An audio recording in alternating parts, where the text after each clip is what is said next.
Ayan na ang mga alaga ko. Kahapon, 3 sila. Ngayon, 2 na lang kumakain. So, enjoy na sila. Talagang nakaabang na sila. Kanina pa.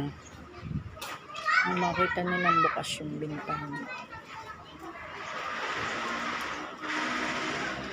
Enjoy naman silang dalawa. Nawawala yung isa. Asan kaya yung isa?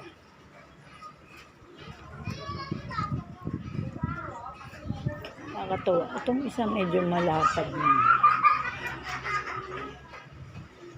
Hindi ko alam kung buntis na to.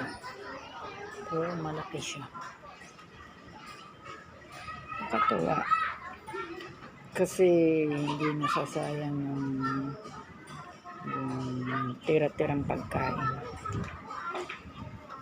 Sarap ng kain nila. Jackpot silang dalawa. Sila lang.